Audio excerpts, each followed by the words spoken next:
Let's talk about eggs today. My eternal love affair with the egg. Exquisitely simple.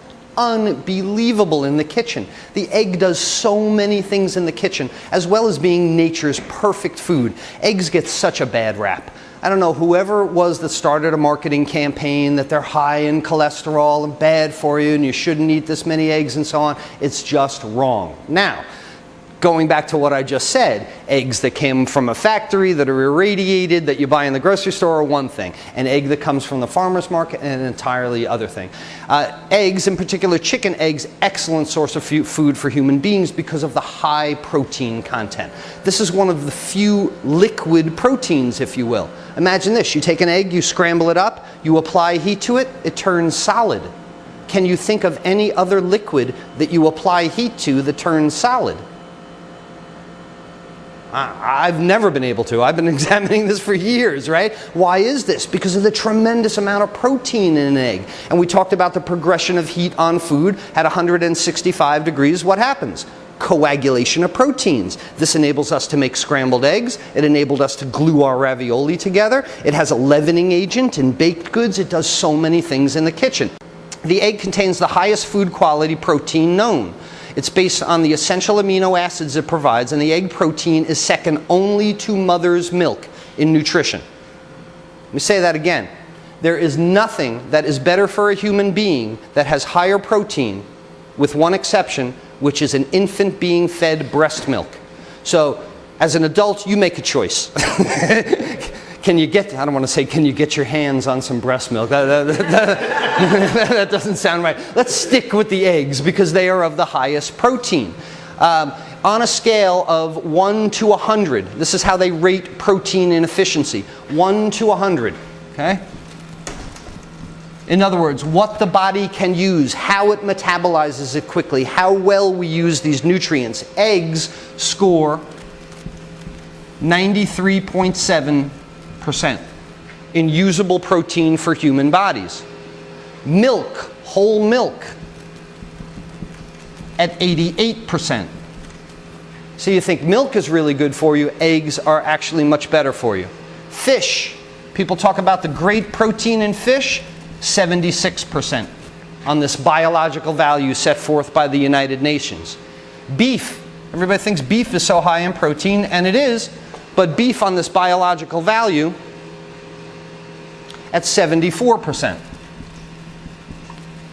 So you can see in the list of all things that have such great protein, eggs are first. Then after this comes rice, soybeans, whole wheat, corn, dried beans, things like that.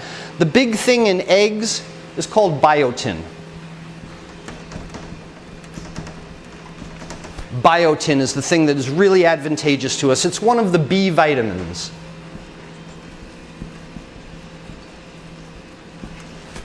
Biotin is one of the B vitamins. It's an important role in cell metabolism and the utilization of fats. Biotin is present in egg yolks, not in the white.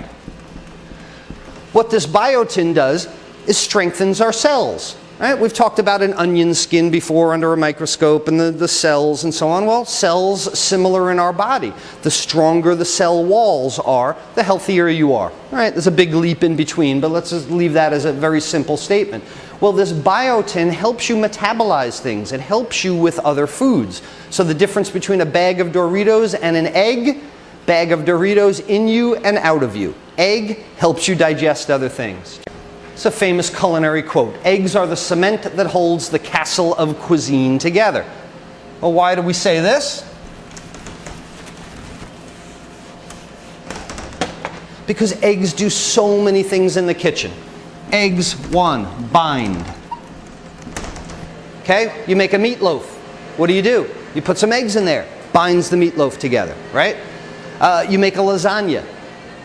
With the ricotta cheese, with things like that, some egg yolks in there. It binds things together. It holds them, again, because of this coagulation of proteins. Eggs leaven. You ever seen popovers? Or souffle? Leavening in eggs. Ever make a quiche? See the air in it? And what happens, the protein in an egg forms a web.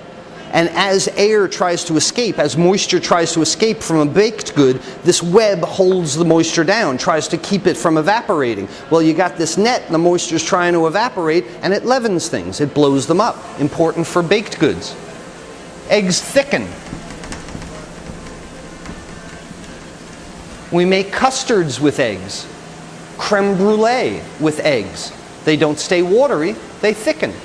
You can thicken sauces with an egg yolk liaison as well. You beat up some eggs and you do a tempering process. You put a little bit of the egg into the hot liquid, let's say it's milk. You put a little bit of the hot milk into the egg. You put a little bit of that mixture into the milk. You put a little bit and you try and bring them to the similar temperature, and those egg yolks, the protein in the egg yolks, will actually thicken a sauce. Eggs, as we learned in our dressings, emulsify. An egg yolk brings two unmixable items together. When we made salad dressing, when we made mayonnaise, emulsifications. Eggs coat or glaze. You bake a baguette, bread loaf or something. You brush it with a little bit of egg wash on top. That's what gives you that nice color.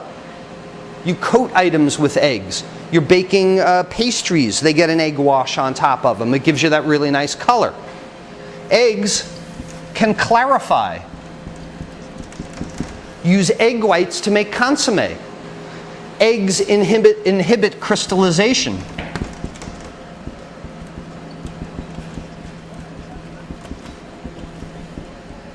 Especially in the bake shop.